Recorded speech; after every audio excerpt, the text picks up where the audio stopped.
Kaguragi menatap dengan penuh keyakinan, mengatakan bahwa ini adalah gerbang menuju alam iblis. 3 anggotanya hanya bisa terpaku, menatap rumah itu dengan mata membelala.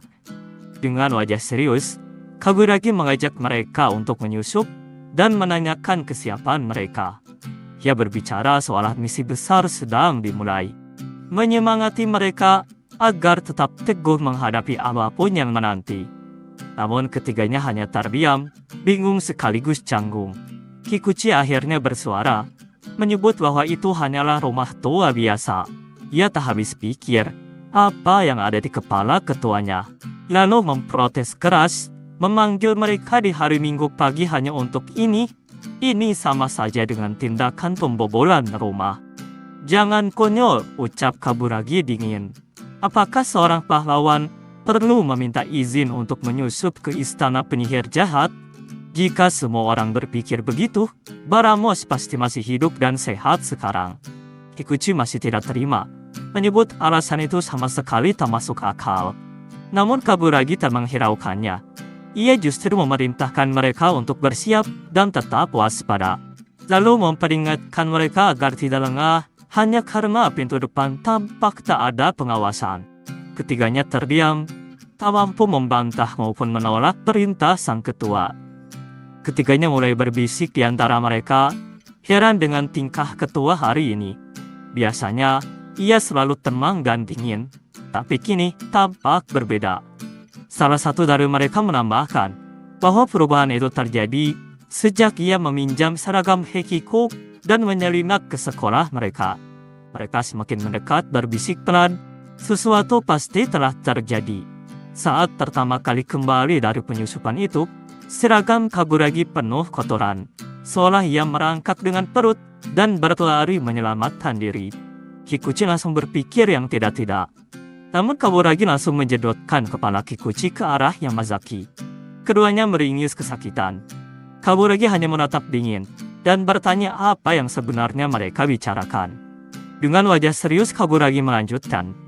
Tatapan Kitano yang tajam seperti iblis, kecepatan mengerikan saat menghindari bidikan kamera, dan aura dingin yang memancar darinya, semuanya tak bisa diabaikan.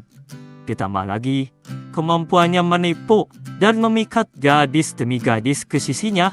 Jika itu bukan kekuatan iblis, lalu apa? Salah satu anggotanya spontan bertanya, apakah iblis itu sebenarnya seorang playboy? Kaguragi menjawab tenang. Berdasar pengamatannya, setidaknya ada 3 gadis yang berada di bawah mantranya, dan ketiganya sangat berbeda, penuh variasi. Hal yang paling mengejutkan adalah ketiga gadis itu mendekatinya atas kemauan mereka sendiri. Mereka tidak takut, tidak pula dipaksa. Mereka benar-benar menyukainya.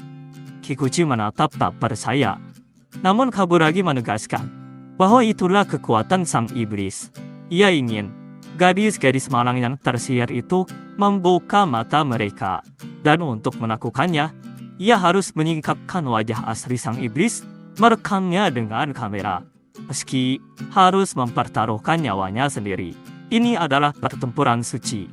Bahkan bisa disebut pendahulu perang salib. Ia menatap ketiga anggotanya tajam. Sekarang, apakah kalian mengerti? Ketiganya masih tampak ragu.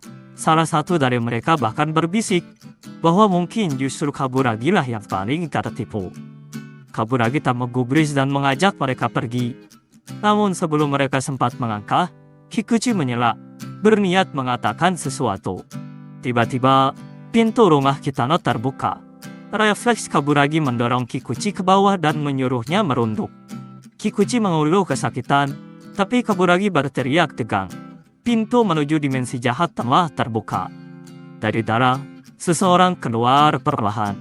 Tubuhnya besar, nafasnya berat, dan wajahnya menyeramkan. Mata lelaki itu menatap liar, seolah tengah mencari mangsa. Ya, itu adalah ayah Kitano. Kikuchi dan Kaguragi sama-sama terbelalak melihat sosok besar itu keluar dari rumah Kitano. Kaguragi terpaku, wajahnya pucat. Ia bergumam kaget. Orang itu sudah tumbuh 2 kali lebih tinggi dan tebal dari sebelumnya. Menurutnya, itu pasti bentuk asli Kitano Seiichiro. Kikuchi heran dengan pernyataan ketuanya. Baginya, itu jelas orang yang berbeda.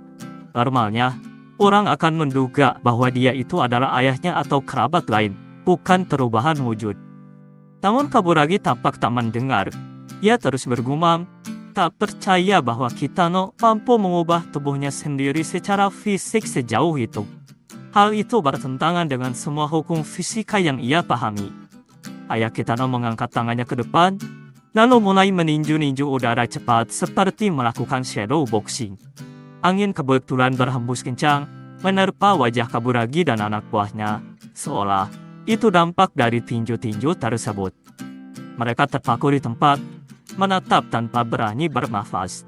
Kikuchi yang pucat segera berbisik panik, memperingatkan ketuanya bahwa ini berbahaya, dan ia takut jika mereka sampai ketahuan. Tiba-tiba ayah Kitano berhenti, memasang kuda-kuda. Lalu dengan teriakan khas yang keras, ia sedikit melompat ke depan. Kaburagi dan anggotanya nyaris menjadi kaget. Beberapa detik kemudian, pria itu terdiam. Ia menurunkan tangannya, lalu berbalik perlahan menuju rumah. Sambil melangkah masuk, ia bergumam pelan, mengatakan bahwa menghirup udara pagi memang baik untuk paru-paru. Para anggota terduduk ketakutan. Nafas mereka tersengal. Kaburagi terdiam, sementara Kikuchi panik, menyadari betapa berbahayanya situasi itu. Di sampingnya, Yamazaki berbisik ketakutan, mengira suara tadi adalah panggilan Dewa Iblis. Kaburagi semakin yakin bahwa Kitano pastilah seorang iblis. Kikuchi berkomentar bahwa suara Kaburagi terdengar gemetaran. Lalu dengan panik, ia membenarkan perkataan ketuanya. Ia kemudian menyarankan agar mereka tidak melanjutkan hal ini, karena menurutnya, ini bukan lawan lagi bagi manusia biasa seperti mereka. Kaburagi yang tampak berkeringat sempat setuju dengan keraguan anggotanya. Namun tiba-tiba, terdengar teriakan keras dari arah rumah Kitano. Dalam sekejap, Kitano melompati pagar rumahnya dan mendarat dengan mantap di luar. Mereka terkejut melihat kelincahannya. Setelah berteriak sekali lagi, Kitano berlari menjauh entah kemana. Kaburagi terduduk ketakutan, lalu menatap heran melihat Kitano yang semakin menjauh. Yamazaki bertanya, apakah itu benar-benar Kitano? Kaburagi justru terpesona, meyakini bahwa Kitano mampu berganti bentuk secara instan antara dua wujudnya.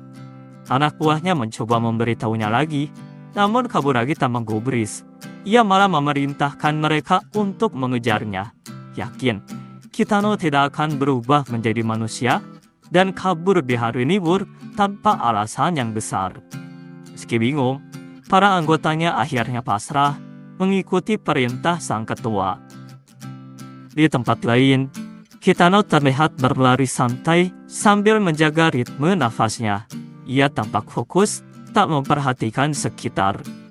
Di kejauhan, Kaburagi dan para anggotanya berhasil menyusul, meski terlihat kelelahan. Kaburagi bertanya-tanya, sampai kapan Kitano akan terus berlari, dan apa yang membuatnya begitu terburu-buru. Kikuchi di belakangnya menimpali pelan, mengatakan bahwa Kitano tampaknya tidak terburu-buru sama sekali. Ia hanya sedang jogging. Kaburagi menatapnya serius. Ketika kau mendengar kata jogging, apa yang pertama kali terlintas di pikiranmu?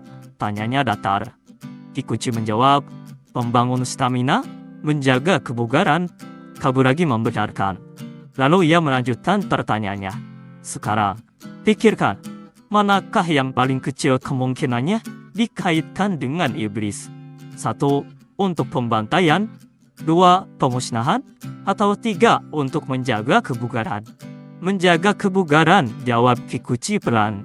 Kaburagi mengangguk puas, menyebut bahwa Kikuchi ternyata belum sepenuhnya tersesat. Kikuchi menatap Yamazaki ragu. Ia berbisik, merasa ketuanya baru saja menyindir kebodohannya. Yamazaki menenangkan, mengatakan bahwa ketua memang selalu seperti itu. Sementara itu, Kaburagi terus bergumam sendiri. Menurutnya, iblis yang jogging adalah hal paling konyol yang pernah ada. Ia yakin Kitano pasti sedang merencanakan sesuatu. Kitano terus berlari santai hingga tiba-tiba berbelok di pertigaan jalan. Mereka tersentak melihatnya hilang. Kikuchi panik, menyebut Kitano pasti berbelok untuk kabur. Kaburagi justru menduga sebaliknya. Kitano akhirnya menunjukkan sifat aslinya. Ia segera memerintahkan anggotanya untuk mengejar. Namun saat mereka berbelok, jalanan itu kosong. Tidak ada siapapun di sana. Kaburagi menatap sekeliling dengan serius. Menurutnya, ini pasti semacam distorsi ruang dan waktu yang bersifat iblis. Kitano menggunakan aura jahatnya untuk memunculkan kabut pekat yang memelintir ruang di sekitarnya. Tiba-tiba Kitano muncul dari balik tembok. Kaburagi yang sigap segera mendorong semua anggotanya ke tanah hingga mereka terjatuh kesakitan. Kikuchi langsung protes, namun Kaburagi cepat membekap mulutnya agar diam. Kitano menoleh ke kiri dan ke kanan dengan tatapan tajam. Sorot matanya begitu serius, hingga Kaburagi yang mengintip dari balik tembok bergidik ketakutan. Dari sudut pandang Kitano, ternyata ia hanya baru menyadari kemana jalan ini bermuara. Ia tersenyum kecil, merasa senang bisa belajar hal baru setiap hari. Ia kemudian jogging kembali, sambil berpikir bahwa ia masih belum mengenal seluruh lingkungan di sekitarnya. Dan betapa menyenangkan rasanya membangun tata mental sambil jogging. Kedua anggotanya masih meringis kesakitan. Yamazaki mengeluh, meminta agar ketua memberi peringatan dulu sebelum bertindak. Namun Kaburagi menjawab dingin, mengatakan ia tak punya waktu untuk itu. Lalu menyindir mereka agar bereaksi lebih cepat, karena mereka sedang berhadapan dengan iblis. Sementara itu, Kikuchi yang mulutnya masih dibekap, justru tampak menikmati situasinya. Ia mengendus tangan ketua yang wangi, dan tampak senang karena disentuh langsung olehnya. Kaburagi yang sadar akan hal itu segera mendorongnya dengan kesal. Tanpa membuang waktu, ia memerintahkan semua anggotanya untuk segera bergerak lagi. Kaburagi berjalan dalam diam, pikirannya masih terpaku dengan senyum Kitano yang tak terjelaskan. Senyum yang membuatnya curiga, seolah Kitano sepenuhnya sadar sedang diikuti. Lamunannya buyar ketika anggota berkacamata bertanya pada Kikuchi, bagaimana rasanya saat ketua memeluknya tadi. Dengan polos Kikuchi menjawab bahwa rasanya sangat enak, lembut, bahkan dadanya terasa ditekan. Dalam sekejap, pukulan keras mendarat di kepalanya. Kikuchi terperanjat, sementara Kaburagi dengan wajah datar menunjukkan tangannya dan berkata ada nyamuk. Ia menambahkan bahwa ia baru saja menyelamatkan Kikuchi dari gigitan. Tanpa memberi kesempatan untuk protes, Kaburagi berbalik dan memerintahkan mereka semua untuk kembali bergerak. Para anggota menatap tembok dengan heran. Bekas telapak tangan Kaburagi masih jelas tertinggal di sana. Bukti bahwa alasan tentang nyamuk barusan sulit dipercaya. Tiba-tiba seekor kucing meloncat, membuat Kikuchi terlonjak kaget. Yamazaki yang kesal menegurnya agar tak membuatnya takut, karena itu hanyalah seekor kucing. Kikuchi buru-buru meminta maaf. Namun saat mereka kembali menatap ke depan, Kitano sudah berbelok lagi ke jalan lain. Kikuchi kesal, heran, kenapa Kitano tak bisa berjalan lurus saja. Ia lalu bertanya pada ketua, apakah mereka harus terus mengikutinya? Tapi Kaburagi hanya dia, masih tampak kesal dan enggan menjawab. Saat mereka ikut berbelok, langkah keempatnya terhenti. Ternyata di depannya hanyalah jalanan setapak. Kikuchi menyebut tempat itu seperti gang mencurigakan. Yamazaki menambahkan dengan cemas, yakin bahwa itu pasti jalan buntu. Kikuchi segera panik, meyakini ini jebakan. Menurutnya, Kitano tahu mereka sedang mengikutinya dan sengaja memancing mereka untuk masuk. Kaburagi hanya diam, tampak berpikir dalam-dalam. Lalu tiba-tiba melangkah maju, mengajak mereka untuk tetap melanjutkan perjalanan. Yang lain sontak terkejut. Kikuchi mencoba memperingatkan lagi bahwa ini terlalu berbahaya, bahwa Kitano pasti berencana menangkap mereka di sana. Kaburagi menjawab tenang bahwa ia tak tahu apa yang menanti di ujung jalan itu. Namun menegaskan, mereka tak akan pernah tahu kebenaran jika tak melangkah ke sana. Ia menambahkan, seseorang tak bisa menangkap anak harimau tanpa masuk ke dalam sarangnya. Kikuchi mengeluh, menyebut bahwa melawan seekor macan pasti lebih baik daripada melawan iblis. Ditambah, ia sama sekali tak menginginkan anak harimau. Kaburagi sontak menyebutnya bodoh. Itu hanyalah perumpamaan. Dan ia juga tak menginginkan anak harimau. Suaranya kemudian berubah serius. Ia menyatakan, tak akan memaksa siapapun lebih jauh. Karena ia tak bisa bertanggung jawab atas mereka. Hanya mereka yang siap menghadapi bahaya, yang boleh ikut bersamanya. Ketiganya terdiam, memandangi ketuanya. Kaburagi menunduk pelan mengerti. Lalu berbalik sambil berkata bahwa sepertinya hanya dia sendiri yang akan pergi. Ia pun melangkah menjauh, mengucapkan selamat tinggal tanpa menoleh lagi. Kikuchi menatap punggungnya dengan cemas, sempat memanggil pelan, namun Kaburagi terus berjalan tanpa menanggapi. Beberapa langkah kemudian Kaburagi berhenti. Ia menoleh dan mengulangi kata-katanya dengan tenang. Ia tidak akan memaksa siapapun ikut, tapi mereka boleh menemaninya jika benar-benar ingin. Ketiganya saling berbisik.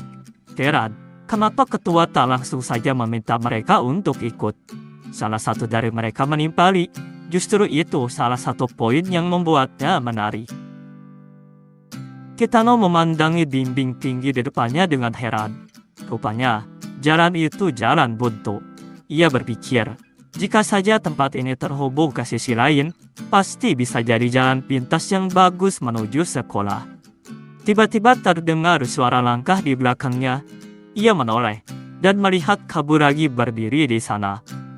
Anggota lain yang ternyata ikut mengekor tertegun, mengira Kitano memang sudah menunggu mereka. Kitano terlihat bingung, sementara Kaburagi perlahan mengangkat kameranya, membidik tepat ke arah wajah Kitano. Kaburagi merasa kesal. Setelah semua yang terjadi, Kitano masih saja berpura-pura menjadi orang normal. Jika semuanya berjalan lancar, ia akan mendapatkan foto bukti kekerasan Kitano dan segera melarikan diri. Namun entah mengapa, ia merasa Kitano sudah menyadari niat sebenarnya. Kaburagi memanggil Kikuchi, menatapnya serius, lalu bertanya, apakah ia bersedia bertarung melawan Kitano untuknya? Kikuchi sontak menolak, menatap ketuanya dengan ngeri dan bertanya apakah ia sudah gila. Dengan nada tegas, Kikuchi mengatakan bahwa ia tidak akan pernah melakukan hal semacam itu. Bahkan untuk ketuanya sendiri, itu murni tindakan gila. Oh ya, tentu saja, ucap Kaburagi. Ia lalu meminta maaf, mengakui bahwa itu hanyalah kebodohan dirinya. Kaburagi berbalik, berkata pelan, bahwa Kikuchi bukanlah orang yang tepat untuk dimintai tolong. Kikuchi merasa kesal, karena ketuanya malah berpaling. Ia sudah tak peduli dengan dirinya sendiri, lalu menerima permintaan itu dan berseru agar Kaburagi menyaksikannya sendiri. Namun Kaburagi menolak tawarannya. Ia berkata tak apa, karena sebenarnya ia tidak ingin mengambil foto seseorang yang sedang sekarat. Kikuchi spontan membentak, "Jangan konyol," serunya. Ia menegaskan bahwa dirinya memiliki gelar tingkat 2 di kelas karate.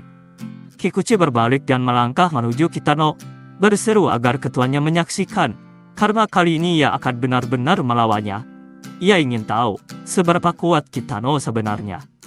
Kaburagi mencoba menghentikannya, namun Kikuchi menegaskan ucapannya. Ia akan membuat Kitano bersemangat dan serius, semuanya demi Kaburagi. Ia bahkan meminta agar ketuanya memastikan momen itu terabadikan. Kaburagi tampak semakin khawatir, kembali memintanya berhenti. Sementara dua anggota lain saling pandang, lalu mendekati Kikuchi. Yamazaki memastikan apakah ia benar-benar serius ingin melawan Kitano. Kikuchi mengiyakan tegas, menyebut bahwa ini adalah bukti cinta dan kesetiaannya pada ketua. Ia akan memenuhi tugasnya apapun yang terjadi. Anggota lain akhirnya berkata, kalau begitu, mereka berdua akan ikut bersamanya. Yamazaki menambahkan, dengan 3 orang di antara mereka, setidaknya bisa dipastikan tak ada yang mati. Kikuchi menatap mereka heran. Mereka menjelaskan bahwa mereka sedikit tergerak melihat Kikuchi yang berani mempertaruhkan nyawanya untuk melawan Kitano, bahkan jika itu hanya demi sang ketua. Kikuchi terdiam, lalu matanya mulai berkaca-kaca. Ia berterima kasih, sudah tahu bahwa mereka berdua bukanlah orang jahat. Mereka segera menenangkannya, berkata bahwa mereka akan menunjukkan kepadanya sejauh apa kekuatan cinta bisa membawa mereka. Lagi pula, mungkin saja itu bisa sedikit memperbaiki kepribadian ketua yang agak bengkok. Mereka kini tampak bersemangat, berteriak bahwa dengan kekuatan persahabatan, mereka akan melawan iblis dan memenangkan cinta sang ketua. Sorak mereka menggema di gang sempit itu. Kaburagi hanya bisa melongo heran, tak tahu apa yang membuat mereka begitu bersemangat. Ia sedikit kesal, bertanya dalam hati siapa yang mereka maksud berkepribadian bengkok. 3 orang itu mulai melangkah maju, mengepung Kitano yang berdiri di ujung jalan buntu. Kikuchi berseru lantang, mengajak Kitano memulai pertarungan. Dengan kekuatan cinta, persahabatan dan kebenaran, mereka akan menghajarnya habis-habisan. Di sisi lain, Kaburagi sudah siap dengan kameranya, menunggu momen yang tepat. Sementara Kitano, seperti biasa, hanya berdiri kebingungan, tak mengerti sama sekali apa yang sedang terjadi.